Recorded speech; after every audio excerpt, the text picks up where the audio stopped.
Previously on the Brownie Bunch 12.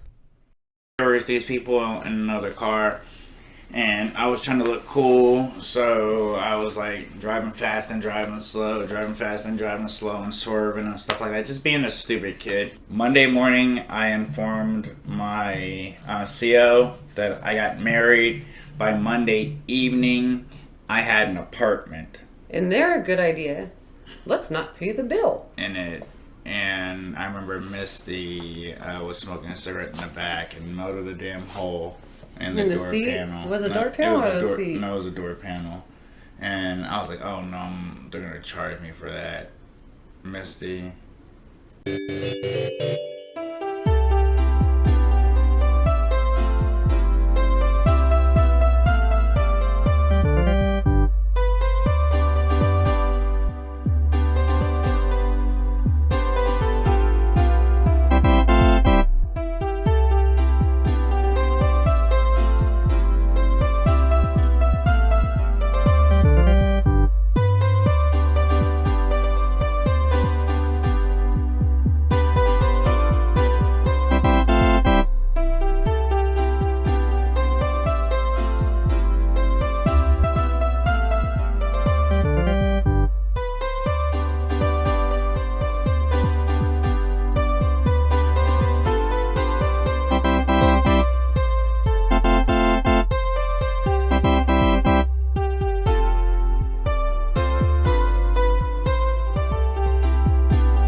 Okay, so fast forward. I don't even think we did Thanksgiving that year.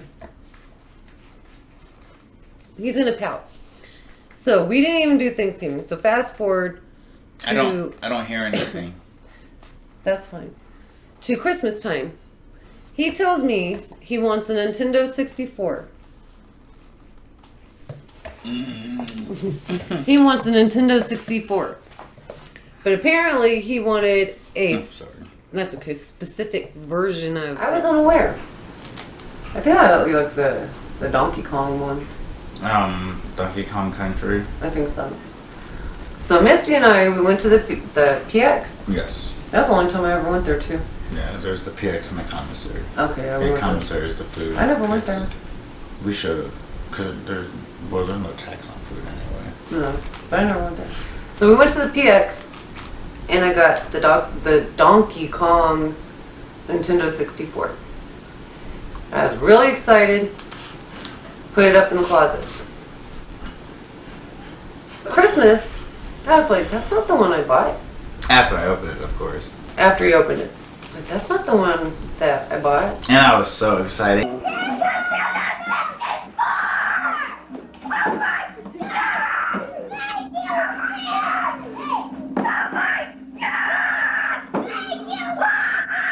Yay! How'd you know, honey? You got the right one. Yay! Star Wars Racer. Star Wars Episode 1 Racer. Yay! Yes! So, Heart. he told me that Jesse had spotted it. Because I put it in their closet. Right? Yes. I hid it in their closet. But Jesse had spotted it and knew it was the wrong one and did something really nice for me. Yeah, because we talked about it. He knew which version I wanted. And took it back to the store and exchanged it for the proper one. Yeah, because that's what a good friend would do. So I find out years later, they actually had opened it, played with it, exchanged it for the right one, and then wrapped it up and made up this elaborate story of how Jesse was so nice. Because you didn't wrap it. No. Yeah, you just put it in their closet. Yeah. Dude, we were bored. I don't remember what the girls were doing. The girls were not home. Me and Jesse, we were really, really bored. So I was like, hey. No. I think Jesse was like, hey, Nicole bought you a 64. You want to play? I was like, yeah, man. So he grabbed it, and I was like, oh, man, she got the wrong one. I don't want Donkey Kong. I was like, I wanted the Star Wars Racer one. He was like, hey, we can go exchange it. I was like, really? He was like, yeah, the receipt's in here. Let's go exchange it, get the right one, and then we can play it. And I was like, okay. And they did. No, he was really just trying to exchange it for me because he's a very, very good friend. And I think it was my idea to play it. Honestly, I'm trying to sell him out. It was my idea. So we played it. We had a lot of fun. The game was fun. So we skipped Thanksgiving. I think we worked. I think you guys had to work on Thanksgiving too. We had guard duty, I think. Yeah, so we skipped Thanksgiving. Yeah. And then we went to his brother Shelby's house for Christmas. In Houston. So we were driving out there. One of my friends had a GMC Jimmy. It was an SUV, and my car, the town was small, and I had already bought a bunch of stuff. Like I bought a bunch of food and I bought a bunch of gifts, and we didn't have enough space in the car, so I let him borrow my Talon for like 3-4 days, and he let me borrow his SUV. So we were driving the SUV out there. So we drove out there after work. And it was night, and we were like the only car on the road. So we see this car coming towards us. Ford Taurus. And then all of a sudden, the car just flips and rolls a couple times through the air. It's like somersaulting through the air sideways. And then lands upside down. Yeah, and it was a 2-lane highway. And they were coming at us and just went flying off and just... It was bad. So we pulled over and got out. And I think you went over there and checked on them. Yeah. Because we were going to have to drive and find a phone. Because there was no cell phones. Yeah. And then another car pulled up. And they started taking care of stuff. So we're like, okay, good, we can go. So we left. And we probably should have stayed. Gee, I hope they're okay. So we probably should have stayed. But we were young, we were tired, and we wanted to get where we were going. It was like early morning because it was light when we got there. Yeah. So we get there. They were responsive though. Yeah, they were responsive. Yeah, so like no one died. No, and I don't even think they were bleeding. No, I don't think they were that hurt. They're probably just sore. And they're in shock. Yeah. But the people who came were better equipped than we were. Yeah, because they were old people. Yeah. Not old like. They were like, old like our age. Yeah, they're like our age. At the time, they were old people. Yeah. Yeah. Oh, I'm never gonna get that old. Those people are crusty. Yeah, look at us now. She's really crusty. I am. So she's Jurassic. I was told when we had our seventh. Our seventh child, I was a geriatric mother. Yeah. I was 34. 8. 38. And I was a geriatric mother. Yeah, see? She's Jurassic. So I'm Jurassic.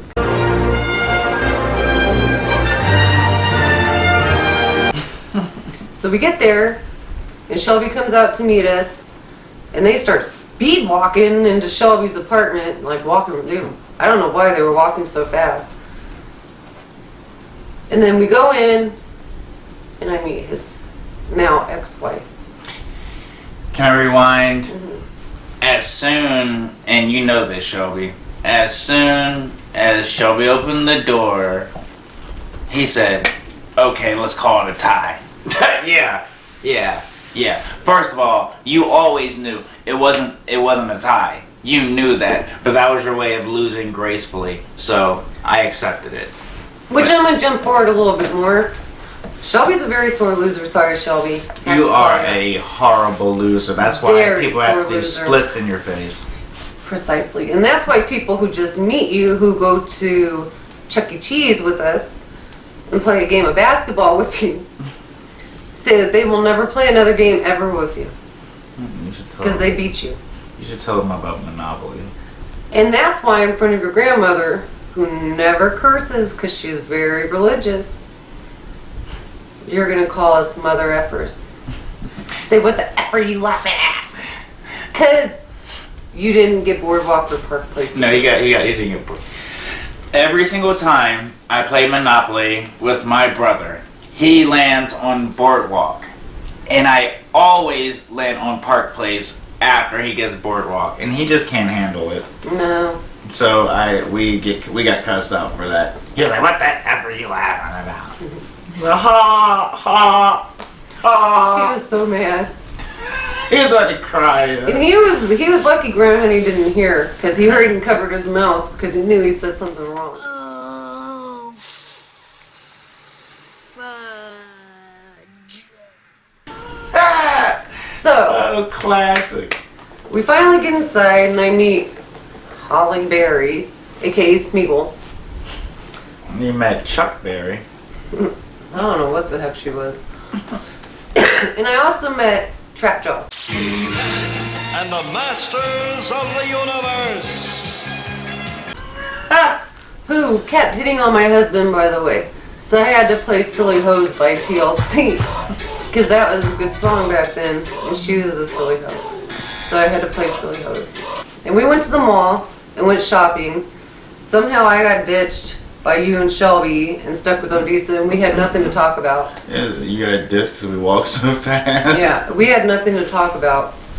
Because I don't know the girl. And I don't like her. She wasn't very friendly. Even though she did like your Jell-O mold, that was not good.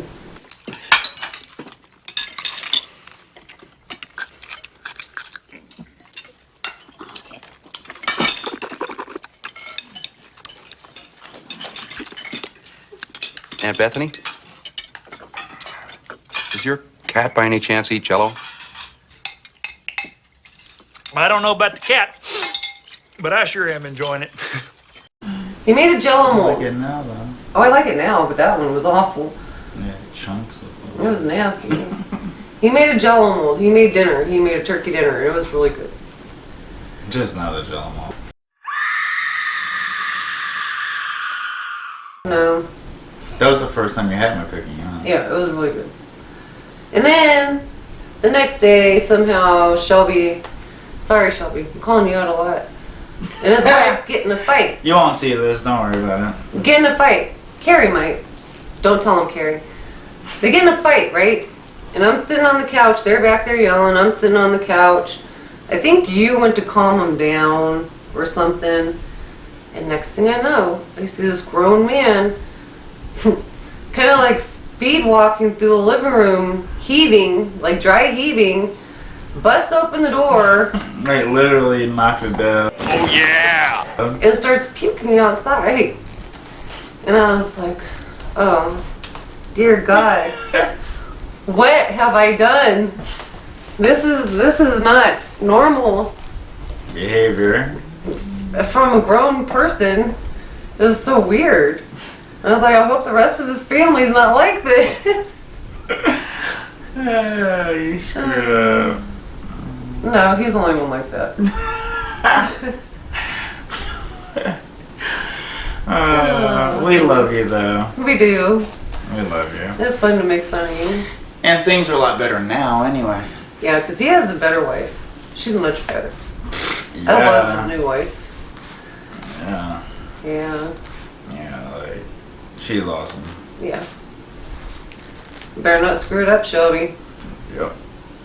Anyhow, so we ended up going back home, and not like I think it was like a month later. He ended up getting out of the military, and You know I get out the military? This is why I get out the military. Do you mind if I tell real quick? I'm sorry I interrupted you. This is why I got out the military. Once I got married, my sergeants saw who I married. Because, you know, there's things like they're supposed to be family oriented, and like there's times that I brought my wife to work with me, and a lot of my sergeants saw who I married, and I guess they decided they were going to be jealous, and they decided they were going to start holding me back and holding me down and treating me like crap because I married a white woman. And I remember the most racist sergeant ever said a few things to me that I won't repeat, and that was it for my military career. That was it. I said, I'm getting out of here, and I did. So after that, we moved to California. He met my family, and they got along really well. And I remember I think this was before, no, this may have been when we moved back. When you were sitting out front with Jackie. Because I remember when we first got married, like, I didn't even want to know I was going to poop. Like, I'd wait till he'd go to work to go poop. That's bad. Her stomach probably hurts. And I held in all my farts and burps. So, we were sitting out front, and Jackie farts. Oh, and Jackie is my sister. So, we're sitting outside, they're talking, and Jackie farts. And they're all like, hee! And then Sean farts. And they're like, hee! So I was like, okay, cool. They don't care about farting. So I fart. And they both look at me with the most disgusted looks on their faces. And I'm like, you guys just both did it. It was like a record scratch moment. Like, that's how well they got along. And so you were there, what, about 2 weeks? About 2 weeks, and then his uncle had passed. And so he had to go back to New Jersey for his uncle's funeral. Yeah. And when I got out there, I just decided to stay. You know, I hadn't been home since forever. I was raised in Baltimore, but I was born in Jersey, and I haven't been in Jersey for forever. So I got out there. And I hadn't seen my mom since I was like 16 years old. And by that time I was, what, 21? Or I was almost 21. I was 20. 20. You were yeah, 20. I was 20. We had already been married for a while. For what, almost a year? Or a year? No, it wasn't even that long. Well, we got married at 19. Yeah. And we moved out there July, August. I was pregnant with Sean. It was about August. And we were out there when we had Sean. It was about August 2000. I thought it was sooner than that. Or like earlier in the year. No, I got out July 2000. Oh, okay. Yeah, I got out of the Army in July 2000, then went straight to California, there for like a month. No, it was only 2 like weeks. 2 weeks. Yeah. There for about 2 weeks, and then I went to Jersey. And when I was out in Jersey, it was nice seeing my mom. Like I said, I hadn't seen her in years. And your grandma. And my grandhoney. And your great grandma. Hadn't seen her in years, and my grandnan. Hadn't seen her in years. So I was like, I'm just gonna stay out here. And But I didn't know that yet. yeah, didn't tell her. So I called him one day, and I was like, guess what? I'm pregnant. He said, I gotta go, I'm gonna go jump out a window. Is that what I said? Mm-hmm. He Did said, I really say that? Mm-hmm. He said, I'll call you back soon. And my aunt's the one who told me, she's like, hurry and call him and let him know. So I did. And she's like, what'd he say? I said, he said he's gotta go. He'll call me back, he's gonna go jump out a window. She's like, that didn't go good. I said, no. And then about a week later, I was in Jersey. See, so it did go good. Dude, I was a 20-year-old kid. I never even planned on getting married. That wasn't something in my plans. So I meet her, And then all of a sudden, the same freaking week, I'm married. That was quick. And then I go to Jersey to try and get away from her. And she calls me and says she's pregnant. Like, I can deal with the marriage, but having a kid, you know, like, getting married isn't really the huge of a responsibility. No. You know, like, we're both grown. We're stupid kids, but at least we're both grown. Like, I don't have to take care of you. You don't have to take care of me. We're in a relationship. Having a kid that's a game changer. And mind you, when we first got married, when we were talking about kids, I said I only want 2. Because I come from a very, well, it's not very large compared to ours, but the typical American family, it's a large family. I'm the oldest of 6. And I know it's a lot of responsibility because my dad and mom were divorced, and my father, like I said previously, was kind of a little bit of a deadbeat. He didn't do much. And so when she worked her multiple jobs, fought to get child support lowered. Although I don't know if that was a lie. Oh, true. Could have been a lie. True.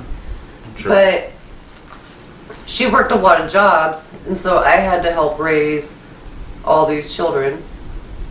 So I only wanted 2. I didn't want a whole bunch of kids. 2. He wanted 6.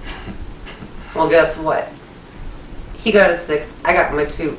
And we got 2 extras. Thank you. You're welcome. No, but really, thank you. I wouldn't trade it. Thank you. I enjoy making babies. I'm sure you do. Oh, yeah, I do. I didn't want that many, but I wouldn't trade not one of them. Not even that little 1-year-old who will make you want to do this.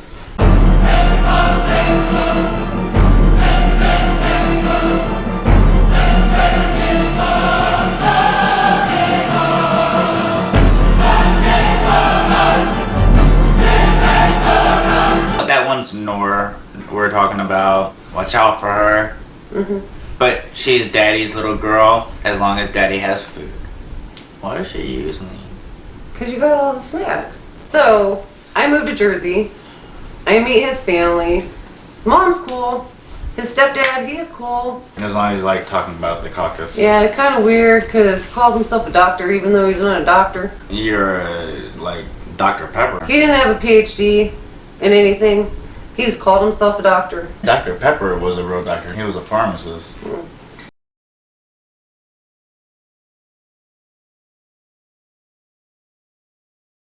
And then his grandmother, I love her now. Not so much then. I used to call home saying this woman hates me, and I was crying because she didn't like me. I think she did hate her though. She did hate me.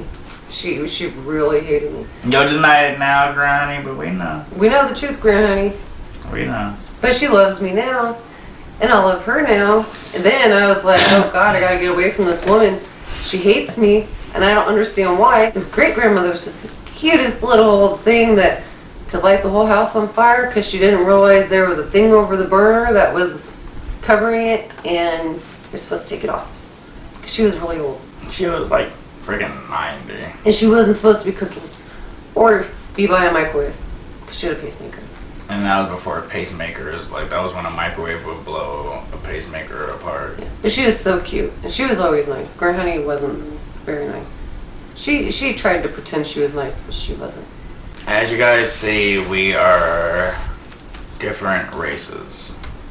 And I remember when I was younger, I had realized that I liked Caucasian women.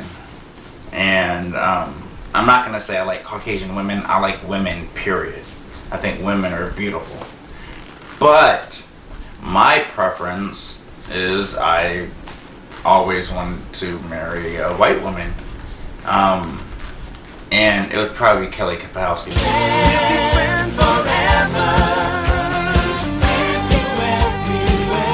So, my dad knew, he caught on, and he told me that I will not be marrying or dating a white woman. We come from two different worlds. It's something that doesn't happen. It's something that can't happen. So a white woman is not going to understand the struggles that a black man faces, and black men face a lot of trouble. And I'm not one of those type that always talk about being held down by the white man and blah, blah, blah, blah, blah, blah. But I do deal with a lot of it. Every single day, I have to deal with racism from a lot of people. It's just what it is. But I like what I like, and no one can tell me not to like what I like. And he just frowned at that and told me not to do it, pretty much demanded me not to do it. So when we first got married, we had to deal with certain things like that. You know, like my grandmother did not agree with it either. My mom was pretty cool about stuff, but my grandmother didn't agree with it. My dad didn't agree with it. And, you know, we dealt with stuff, you know, from our own family. You know, like her family, you know, can act however they want, you know, in our faces, but we really know the deal. Like, they have a problem that it's a problem that I'm black. Just like, you know, I didn't expect it, but it's a problem that she's white. And we had to deal with that from our own families. Bad enough we deal with it from outside, but we deal with it from our own family too. Over the years, you know, Nicole has earned my family's respect, and I would like to say I earned her family's respect. The family that she talks to, I've earned their respect. And what it should be is you shouldn't see color. And a lot of her family does not see me as a color. They don't see me as a black man. They see me as Sean, the father of Nicole's children. Her husband, her long-term husband. Like, we didn't get married because she got pregnant. You know, the reason we got married is because we fell in love with each other. Everyone thought we were stupid. Oh, we get married after 3 days. You're a dumb little kid. Well, guess what, everybody? We've outlasted all of y'all. It wasn't stupid for us because we knew what we were doing. If my daughter came to me and said they're going to do something like that, they would be locked up in a cage and only eat raw potatoes for the next 12 years. So, and that's aside from the chastity belt that they're getting. So no, I would never tell them to do that. But how many people know what I knew? I don't know. How many people know what you knew? Did you know? Yeah, I knew to get married. That's why I asked you. Do you regret it? No. You can tell them. I'm not listening. Tell them. No, I don't regret it. I do. Whatever. Anyway, yeah, so we both have dealt with racism from each side of the family. But now, that same grandmother who made me cry all the time is the one woman I can say in my life. And I love my aunts and I love my grandmothers and all that good stuff. But she is the one woman who I admire most. And that's why she named our daughter after her. I did. Because that was not me who did that. The real bad one, she's named after her grandmother. So I guess you have to have the angel, her great grandmother. You have to have the angel, which is the great grandma, and the devil, which is her namesake. It goes hand in hand. I was going to say one more thing. I don't remember. Yeah, it's a sign of old age. There's a sign of old face. You got that too. We're through here. So until next time, thanks for watching. Please remember to like, subscribe, and comment, and we will see you next time in the next video.